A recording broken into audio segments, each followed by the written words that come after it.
Yeah, look, Sonny, that's sort of historical. Over the last couple of years, obviously the results haven't been good enough, and that's kind of why we've looked to rework our 2020 team.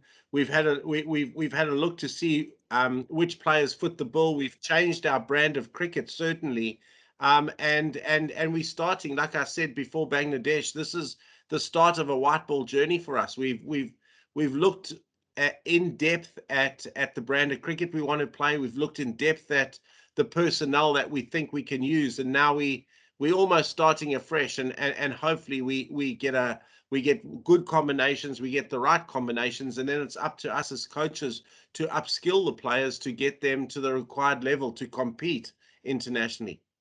No, look, I don't think it's that much of a disadvantage, to be honest, Rex. It's allowed us a really good training block here in Old Trafford. So what we did when we were still at the Taj in Colombo in our sort of quarantine period coming back from Bangladesh, that gave us a really good conditioning block. Since we've arrived here in England at Old Trafford, it's just been a skills block, and we've worked extremely hard. So we had a game yesterday, we've got a game tomorrow, and that's one of the nice things with having 24 players here is we can have competitive games against each other. And I mean, you don't have to be a rocket scientist to work out that there's a lot of positions up for grabs. So to see the players going head to head yesterday, competing with each other for positions has certainly heightened the challenge out here. So we've had good training. We had a good competitive game yesterday, and we've got a good competitive game again tomorrow. So I think this training block has been really good for us.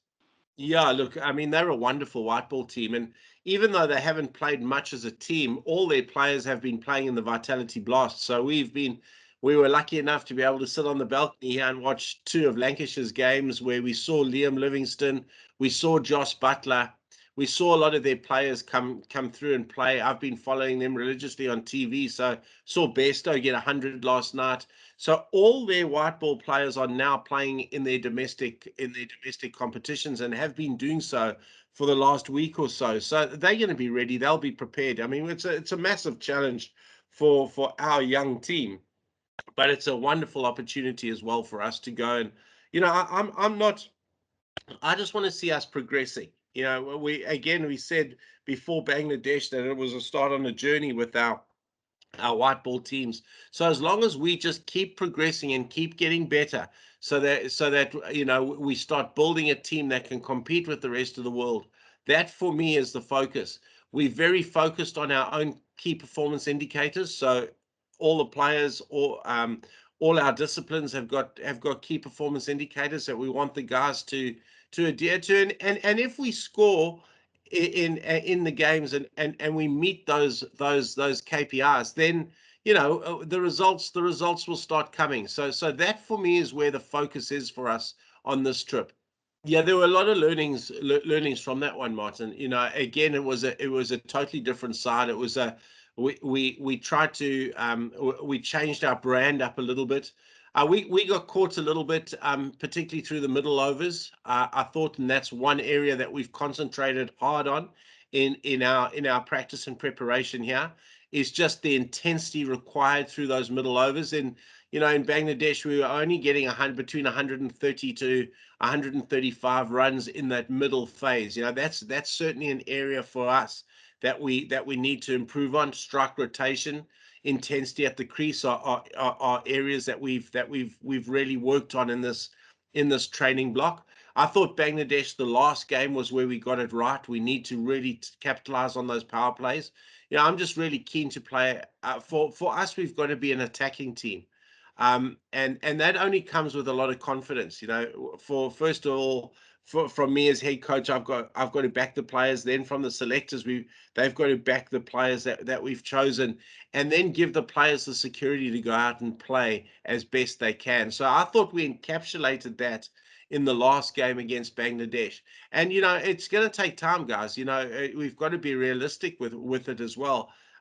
We have changed up a couple of things, and we've changed the things up because I think it's ultimately going to give us positive results.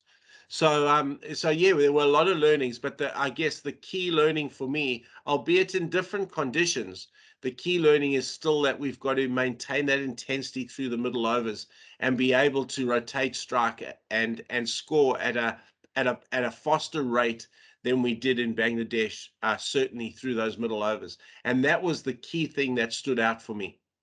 Yeah, look, that's a really good question, and that's something that we've tried to get here.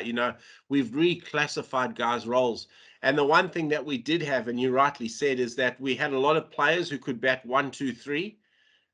We didn't have many players who could bat 4, 5, and 6. So we've consolidated that here in our training session, and we've worked on and one or two players have had to change the roles that they've had before, but with the players that we've asked to change the roles are the players that we think can do it. So yeah, we have changed it up just a little bit, and we can't be top heavy but have nobody who can bat in the middle and finish for us. So we've clearly defined that over our last training block. This last training block of ours has certainly we've sort of knuckled down on the roles of each guy, and we've sort of set the scenarios up in the nets to try and replicate that. So I've got a clear plan on who's going to drop down to the middle. If you look at KJP, Danushka, and Avishka at 1, 2, and 3, that's pretty good. That's pretty sound. But we need to just drill down and get 4, 5, and 6 batting comfortably within their roles as well. So that, as I said, those middle overs when we need to rotate strike, when we need our intensity to be high, we've actually practiced it, and the people that we send in those positions we know can handle it.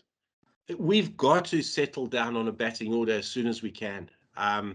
We can't be jumping around having players bat in so many different positions, because that just creates confusion, and each position is so different. So what we've tried to do over this last while, certainly here in our training block, is just to nail down the guys' roles, so guys know exactly what's required of them. And I've looked and studied what the best teams in the world are doing. I've looked at strike rates. I've looked at averages. I've looked at everything pertaining to a good, solid, consistent batting lineup. And I've tried to adjust our batting order to make sure that the players set themselves goals in terms of what best practice is in international cricket in terms of strike rates in every position is. But then, more importantly, we've gone out and we've practiced it, and that for me is the key. So the guys are very au fait now as to where they fit in. The guys know exactly what their roles are going to be, and now it's just going to be about backing those players, being consistent with our selections, backing them in to do the job, and hopefully then we get some results in terms of their strike rates becoming world class and not average. I would love our players to be able to take up county assignments, Rex. I think it's a great breeding ground. You're playing cricket daily. You find out about your game. You find out about your technique. You experience playing in different conditions. I think there's such a big plus side to it. And if we could, I would certainly have our players playing out here when we're not playing. Definitely. No, I think, yeah. Look, and I've pitched our players at the best in every team. So in within that order. So obviously the strike rates are different from the 1, 2, and 3 to 4, 5, and 6. But we've tried to pitch our players as to know what best practice is in that area. I think for me the key is, Andrew, though, is that we've got to get a structured, consistent batting lineup. And I've just gone back. I've only had two series. It seems like I've been here forever, but I've only had two 2020 series with this team. For me, the key is now is creating consistency in the position. We can't be chopping and changing. We've got to identify our best players in each area, and we've got to then back them in over a period of time to deliver the goods. So we've got to set them KPIs so they know exactly what best practice is and what the world's best are doing. We've got to give them that little bit of security so that they can go and play with the freedom and the attacking style that we want them to play with. So they need a little bit of of backing and security as well. And then we've got to give them the confidence that they are good enough to go out and compete with the best. And I think that's something that we've tried to do over certainly over this training block, because we've got such a nice young side here. It's something that we can work with. But again, consistency in selection, consistency in game plans will help the players certainly deliver to their best. Because when I watched Avishka Fernando hit the ball yesterday, he was amazing. Danushka Gunatalaka hit the ball exceptionally well. When I saw them doing that, I get a lot of hope, and watching them play, I know then that they're certainly good enough. Again, we've just got to give them that support, and we've got to give them that backing to make them the best they can be. Yeah, look, that'll be interesting. It'll be interesting to see based on conditions. Certainly here at Old Trafford, because the weather's been good. Yesterday our wrist spinners turned the ball and our finger spinners turned the ball. Ramesh Mendes bowled really well. I thought Praveen Praveen Jawikrama bowled outstandingly well on a wicket that turned, but so did Akila, so did Sandy Can, and so did Wanindu.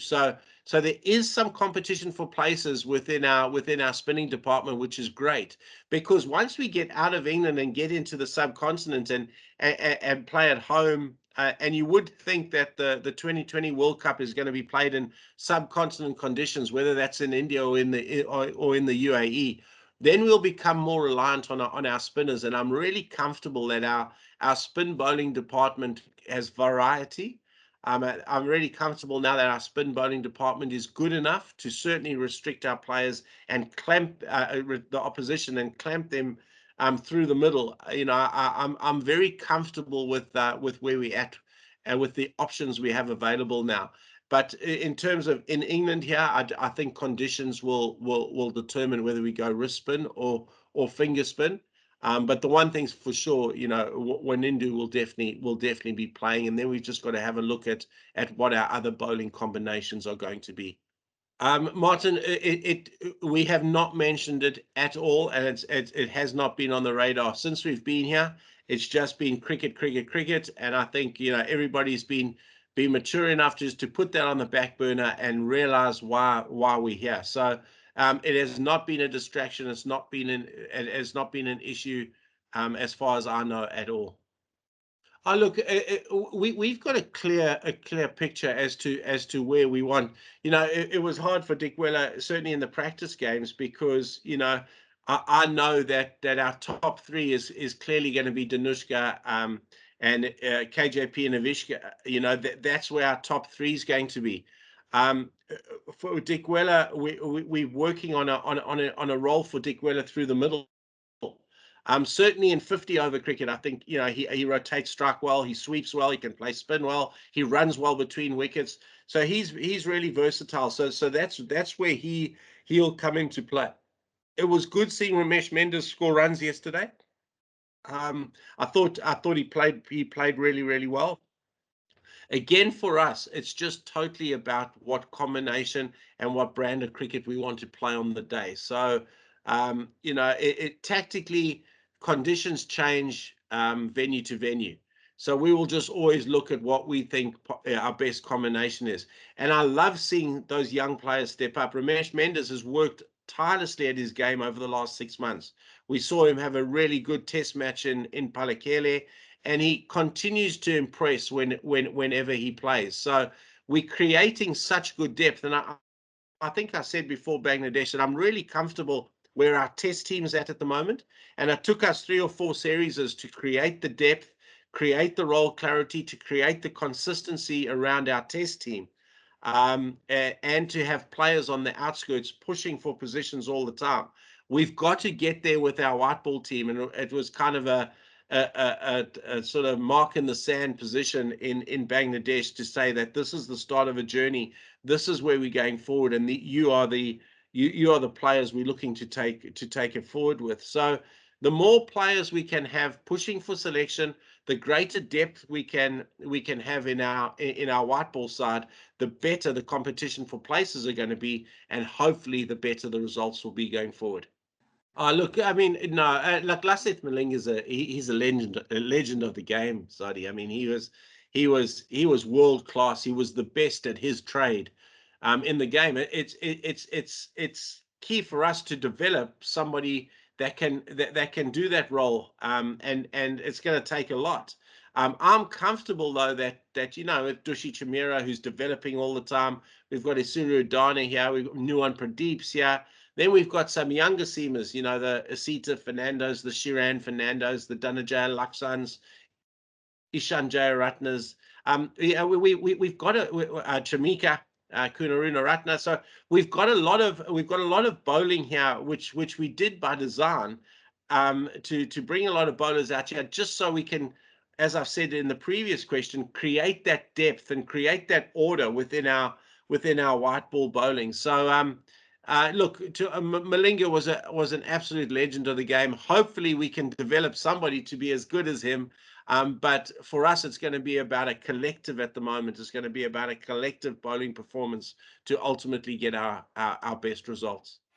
For premium content and exclusive member benefits, subscribe to thepapare.com today.